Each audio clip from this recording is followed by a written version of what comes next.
This week's scenario is Outlast from the 2016 Steamroller packet.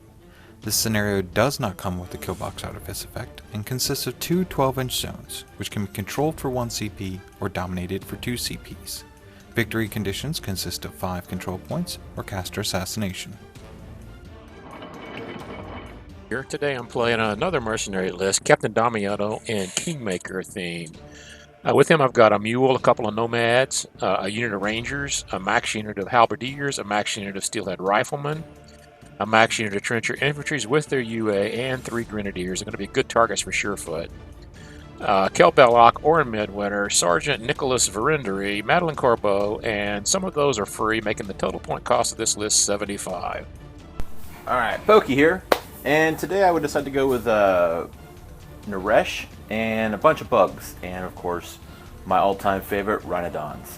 Naaresh seems like he's a good beast caster, so I went ahead and kind of filled him up with some of the less desirable war beasts, and then of course I threw in the obligatory beast handlers and Bloodrunners. So my opponent stuck me on the side of the table with the massive amount of difficult ground across my frontage. I don't have any Pathfinder innate other than the Rangers in my army. It's going to be tough to get to any sort of position, especially with that big pile of rubble in the middle of the table. My opponent's list absolutely is built to mulch infantry. I think I got a few tricks for him. Surefoot's going to make it hard to hit those trenchers, and with no knockdown and tough, they'll hang around for a while. His bugs are going to be hard to use as well too, because the trenches are going to be dug in. They're going to dig in every turn with cautious advance. We'll see what happens though. Alright, for my side, I figured it's a center note location. Naaresh doesn't really have too much of a control area, so I went ahead and kind of placed him in the center. Rhinodon's flanking him, making sure everybody can stay inside his control area. Beast handlers and the rest of support, like the Willbreaker, goes behind and mixed in. Those Paingiver Bloodrunners and the Master Tormentors mean that his infantry is going to be accurate, and once it hits something, anatomical precision is going to mean there's no saving them. Surefoot's going to help, but it's not going to help as much as I had hoped it would help against that infantry at least. His beasts are not going to be very effective against my guys, especially the shooting beasts. Until he gets into engagement range, he can thresher a bunch of them with the Rhinodons, I guess. So I'm going to have to work to prevent that. In order to do so, I'm going to set the Rangers up so they can get into that top zone in the woods there, and maybe try to get within range to shoot those stealth models before the stealth models go murder everything in my army. Alright, my AD. Holy crap, that's a lot of infantry. So, my hope, I kind of keep the Bloodrunners up towards the front, hopefully tie those guys up some. And then my Sentinels just doing what they can to AoE blast people to death. That's the hope. Well, my first turn is going to be to get my army into position around this rubble field and the forest there, while avoiding giving him a lot of targets for those essentially Mat 9 Thresher, Paingiver, Bloodrunner, Master Tormentors. They boost each other's to hit. So one of them is going to be an 8 when he gets up there, and the other one, if he's within command of the first one that has already moved, will be a 9. And hitting defense 15s with 8s and 9s is not that hard to do, especially when you thresher a bunch of them. So my plan is to stay far enough away that he cannot. He's measuring his apparition right now. I'm just trying out the maximum threat range of his guys. I'm going to give him a target of about 3 guys with the Master Tormentors. I'm not going to give the Bloodrunners any targets if I can help it. His shooting should be ineffectual because of the cover and the likelihood of hitting a defense 19 with a beast with a rat 5. So I should be fairly safe on the first turn, losing 3 or 4 models at the most. And my retaliation I should be able to set myself up to retaliate and take out all of the 2 Tormentors and as many of the Bloodrunners as I can. That's my plan, at least. I do not want those anatomical precision, super high accuracy models running around in my army. it's bad for morale. So the Rangers are going to move over here and get into position so that they're going to be able to move forward and get it within range to shoot them. They have to be within 5 because those guys have stealth. I'm just going to follow up with a whole pile of my Halberdiers, get them all on base to base so Verendrye helps them out so they can deal with any of the drifts, possible drifts from these bugs. I mean, the bugs have to get really lucky. They got to drift in direction 1 pretty much because they're going to be so far away. But not saying they can't.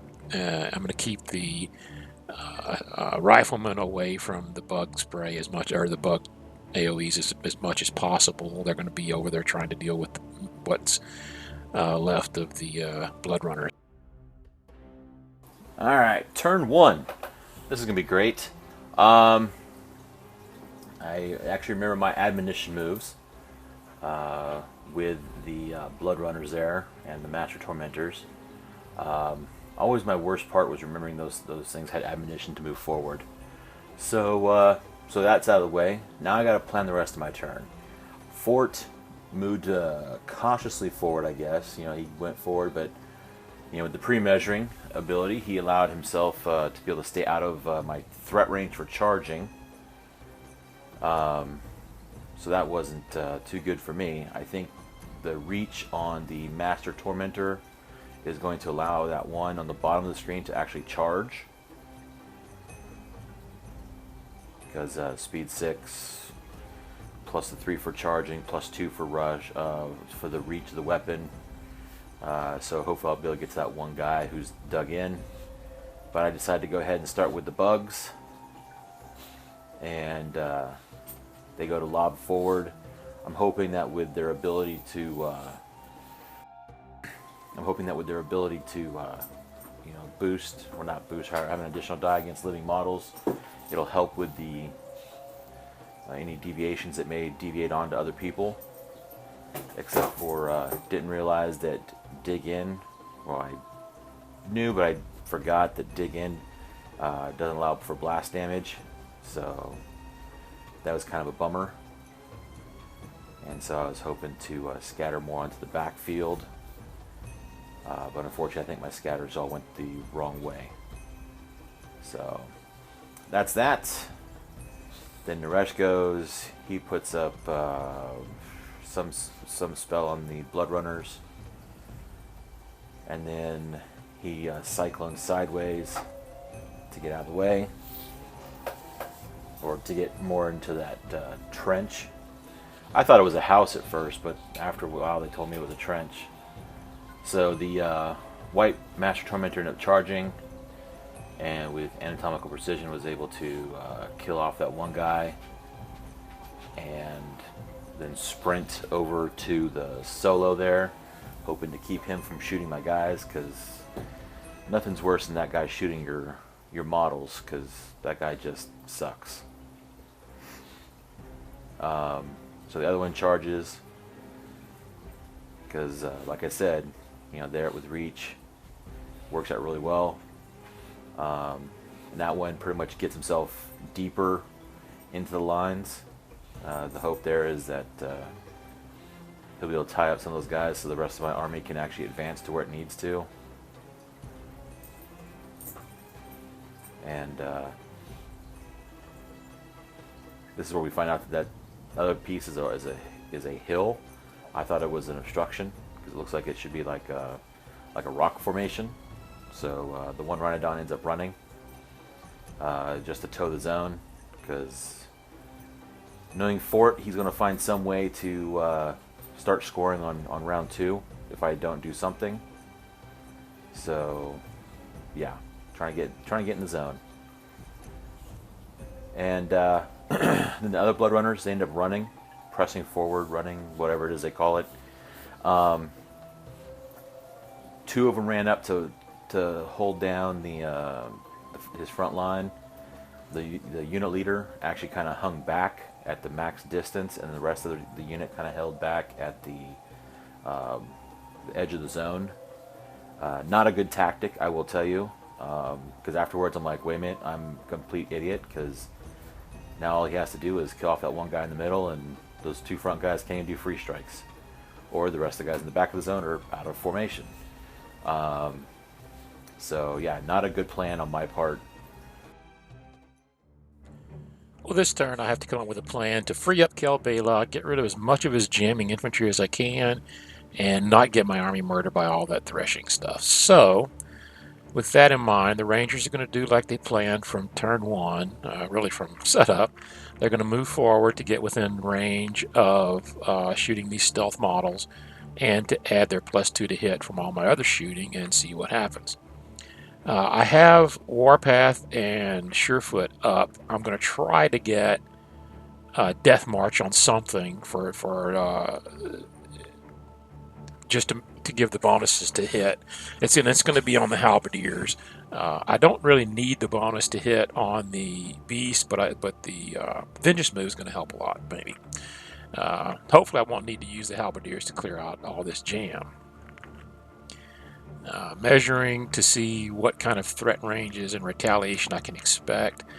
I'm hoping to free up enough of the Grenadiers from the trenchers to be able to shoot a few grenades back into the back lines and get rid of those beast handlers, and maybe even that Willbreaker way back there. The Willbreaker's probably safe, but the beast handlers are definitely in threat range of my stuff if I can clear up all these Bloodrunners. So here goes. The Rangers are going to move forward. There's a couple of gaps they can get through amongst the jam, and I mean, I'm even jamming them with my own guys, but I can get like 4 or 5 shots into them.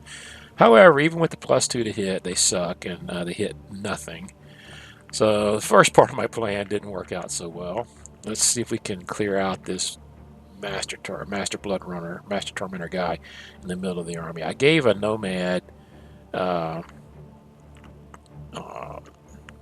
a positioning at the beginning of the turn to try to do this, and sure enough, he walks into the rubble. I didn't really want to have to get into the rubble, but he did, and he boosts a hit and he misses. So plan number 2 for clearing the jam is out.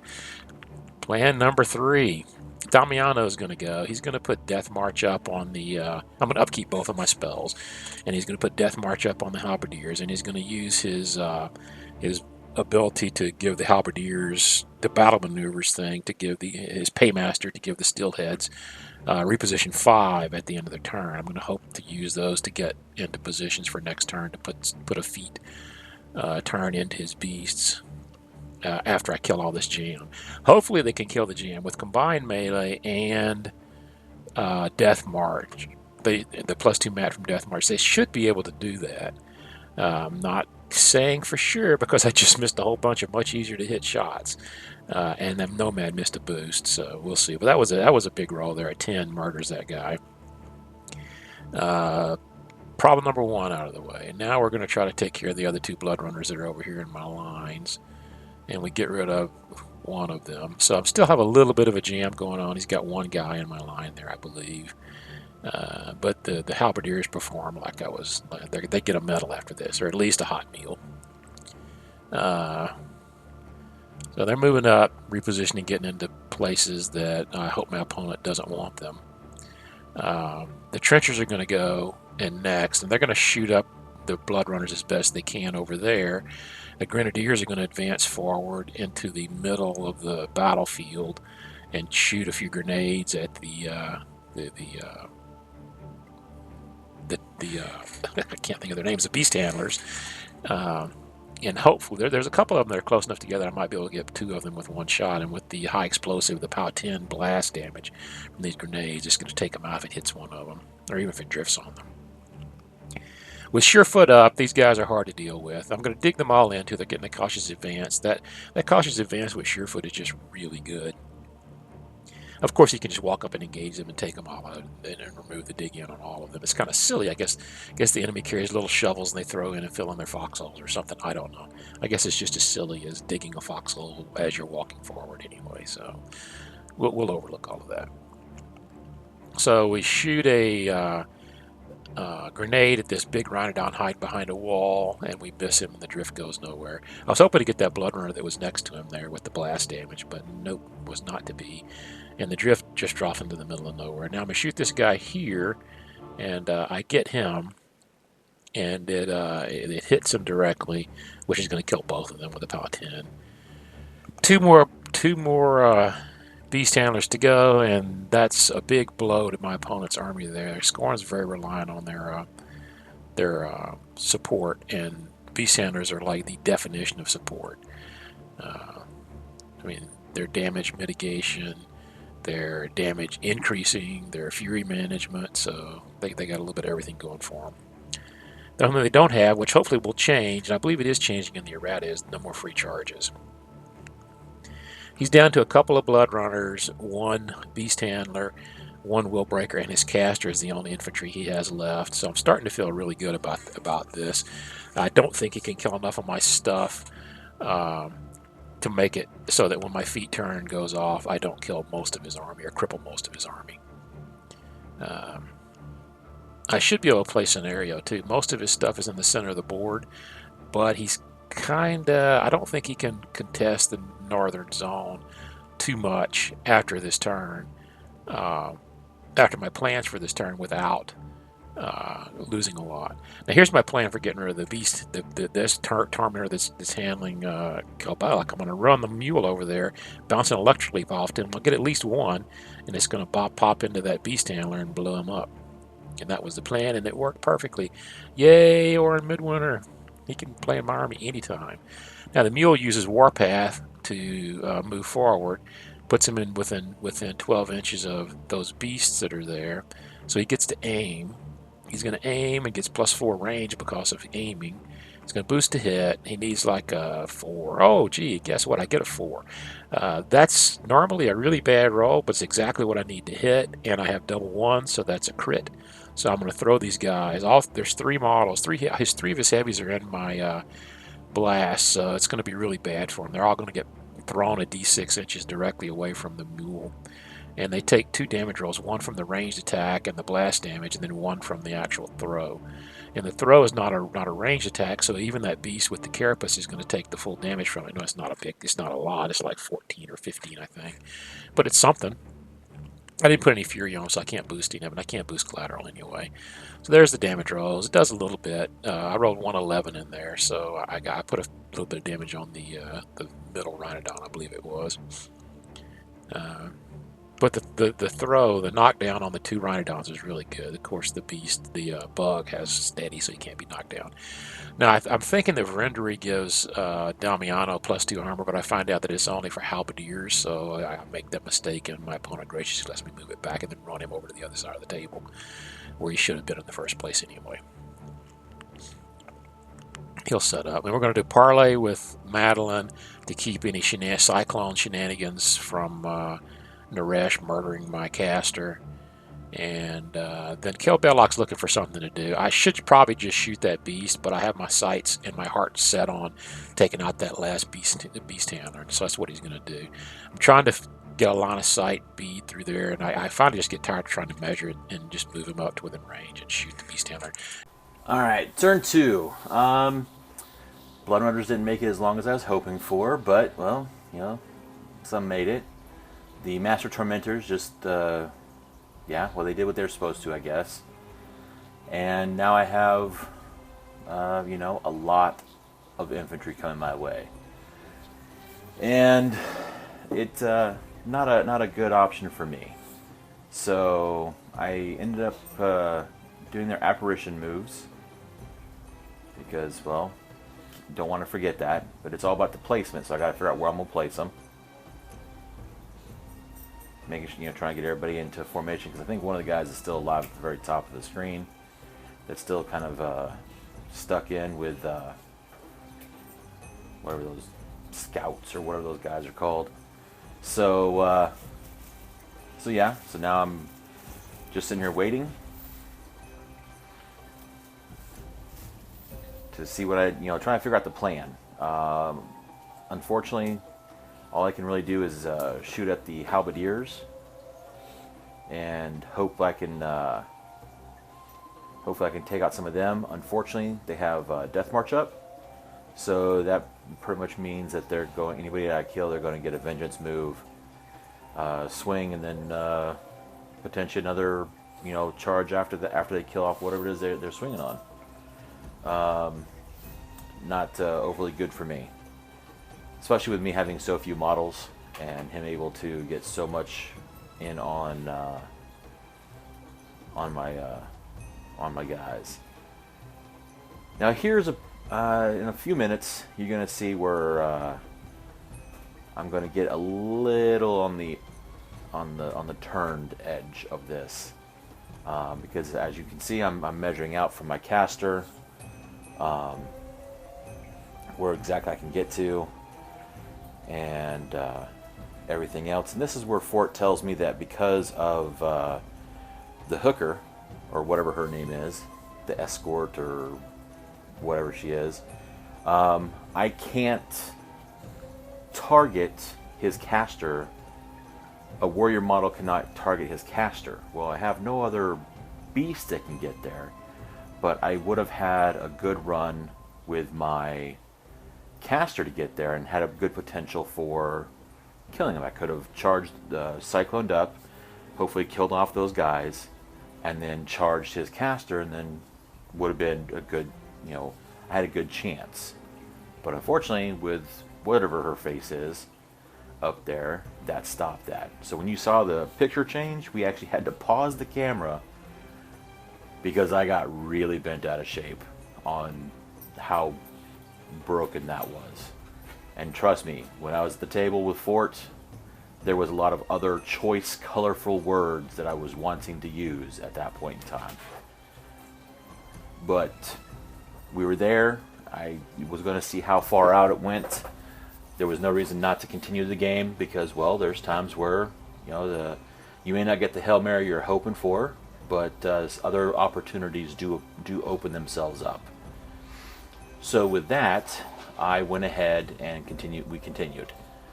And right now I am trying to figure out how to get around all that stupid infantry, because that is a lot of infantry. So the Sentinel, who should not be in melee anyways, has charged. Another thing of note, most of my all my beast handlers are dead. So yeah, this is not going well.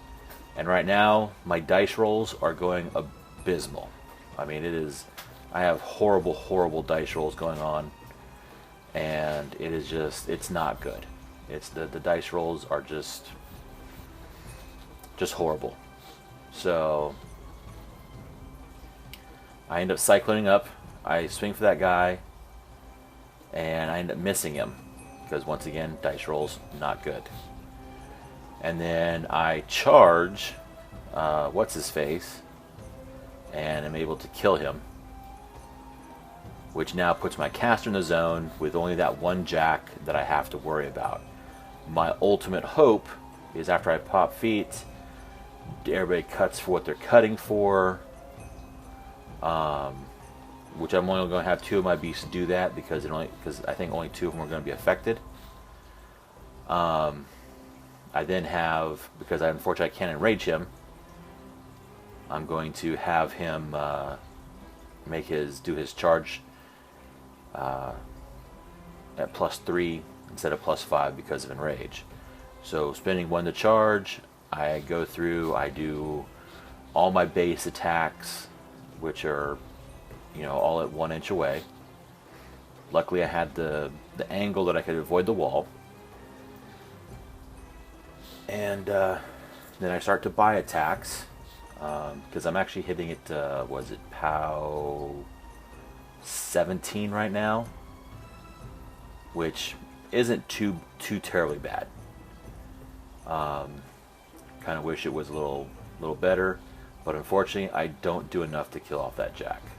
So now it's wait and see what happens his next turn. Well, Naaresh feeded this turn, so I'm kind of lucky in a way because he's got a lot of his beasts that are out of the feed, didn't get the benefit. I'm going to reposition or vengeance move my Halberdiers and try to take out a couple of these Bloodrunners that are jamming my army. I missed one of the Bloodrunners. He had 3 instead of 2 left last turn. Now he's going to go down to only 1 left, hopefully. The with the jam cleared, he's got one guy left jamming one of my Rangers. So with the jam cleared, I'm going to concentrate on getting rid of the 2 beasts that are in the bottom zone to see if I can... He's actually only got 1 beast in the bottom zone. To get rid of that 1 beast in the bottom zone to control that. And if I can get rid of the 2 beasts in the top zone, I'm way ahead. But I don't think I can get rid of the one behind the wall. So I'm going to concentrate on the one in front of the wall. And then this Rhinodon that's right in front of my Nomad. The Nomad's shield is knocked out. His left arm is gone. So it's 1 less attack, but it's a minor attack. Everything else is good on him, so should be okay. So Damiano is going to walk over and feed. He's going to give the gunners his battle plan, or his paymaster money shot to give him +2 to hit, +2 damage to try to hurt the Rhinodon a little more before I go in with the infantry. And then he's going to just camp the rest of his focus. He gave out 2 focus, 3 focus, so he's not camping any focus. And Madelyn's going to back up and save him with Parlay. Keep Naaresh honest. That Cyclone to get to me is just he can come out from out of nowhere. So here we go. The Riflemen go first. They shoot the Rhinodon and put actually a pretty big hit on him with a giant combined range. And the Rangers are going to run around. I'm going to try to take that Beastmaster out. That Willbreaker out. If I kill that Willbreaker, he loses the ability to control those beasts really far up the table. He has Beastmaster, and his caster's so far away that those guys are way out of his control. But the Rangers fail again, and they just can't seem to hit anything. I think I've hit 2 models with the Rangers so far this game. So much for their vaunted accuracy, kind of like Stormtroopers.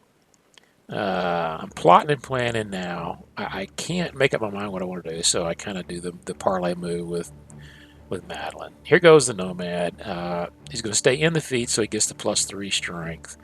And his 1 die misses, and then he hits with his sword, and he hits with his sword again, and that's enough. The beast was already shot up a little bit, so he's gone. That's a help. Now I'm going to get 1 point for that zone by controlling it because casters do not contest. The other Nomad's going to use the death of that Rhinodon to do a warpath move. He only gets to go a little bit because he's in difficult ground. Now I'm going to put the trenchers are going to take their move. They're going to charge a little bit here and get on these beasts. I probably shouldn't have charged because I could only get a few charges off with them. It might have been better off shooting that Willbreaker and just taking a normal move up and relying on the Halberdiers to finish him off. But no, I get silly and try to kill some of these beasts. That bug is still really hard to hurt. Arm 18 or 19. I believe he's arm 19.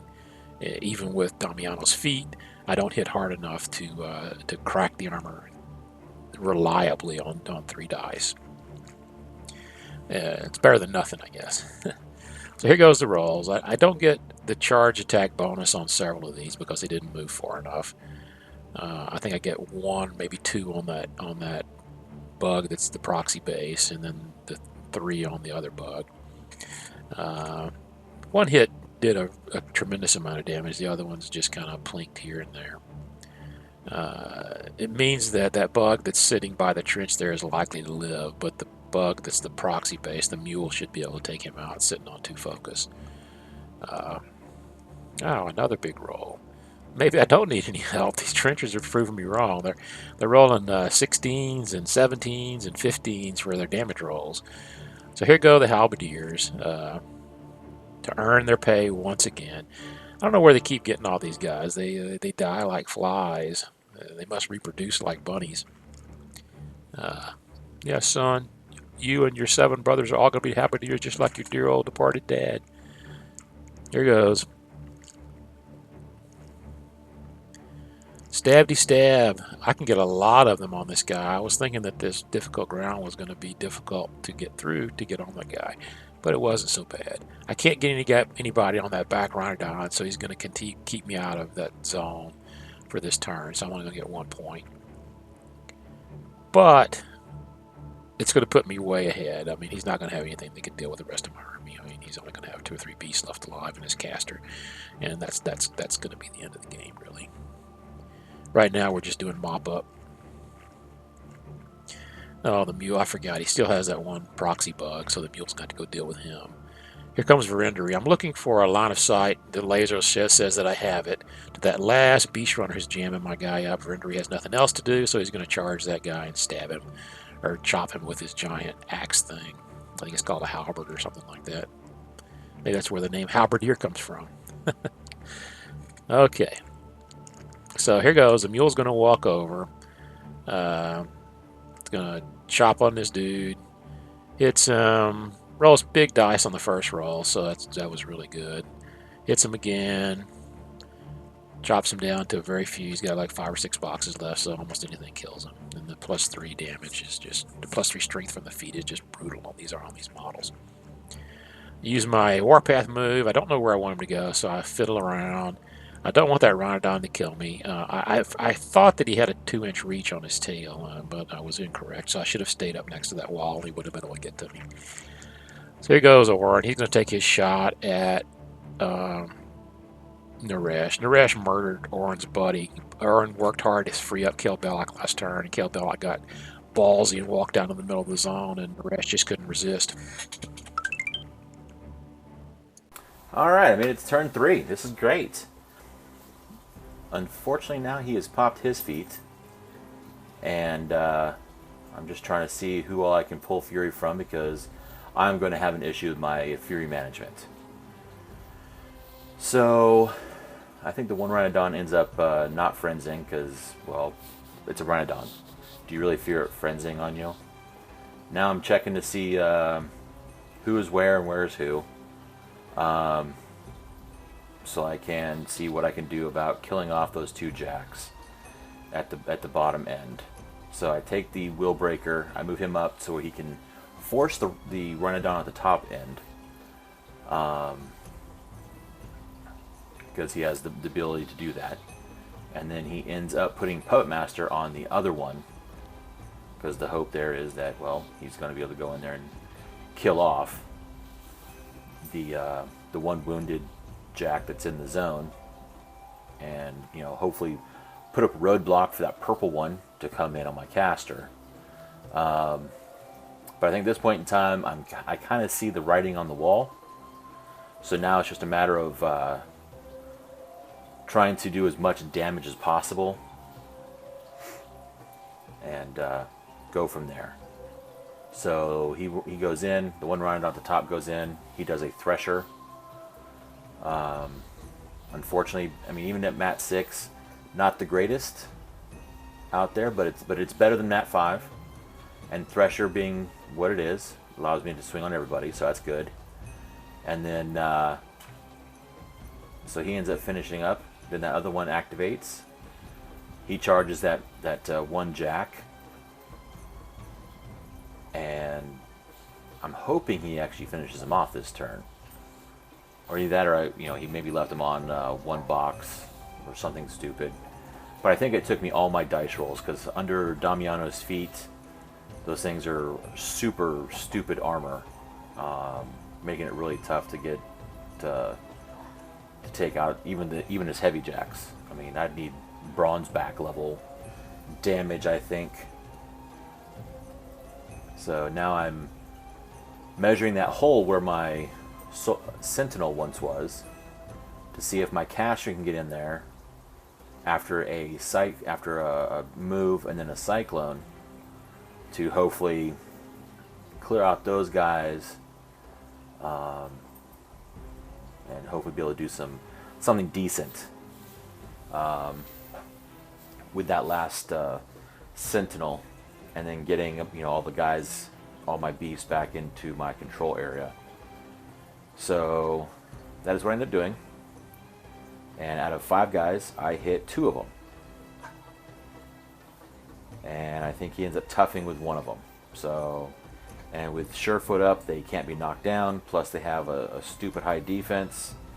Yeah, it's pretty crazy. At this point in time, it's I'm out there. I'm hoping that I have enough of his models around that the rest of his models can't come get me. Well, my opponent tried to get forward enough to influence the game with his caster.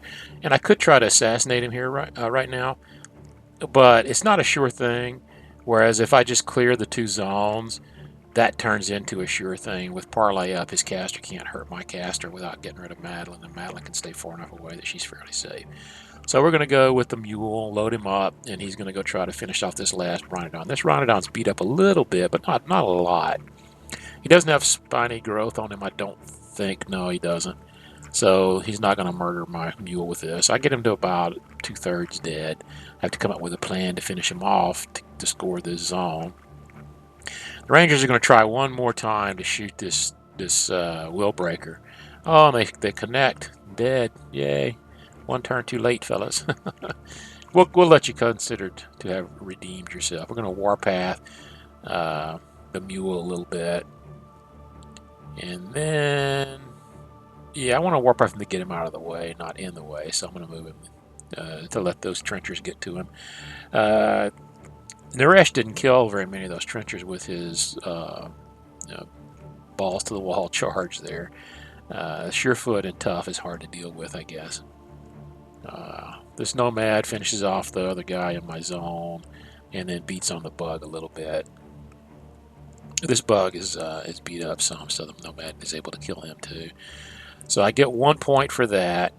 His caster is the only thing that can reach the northernmost zone, so Damiano is going to go to the northernmost zone with parlay up and a whole line of trenchers in the way. And that's going to give me a total of 3 points at the end of my turn. And as he has nothing that can contest that zone, because casters can't contest that northernmost zone, I'm going to go to 5 no matter what he does. So he has to kill my caster, so I just have to make sure he can't get to my caster.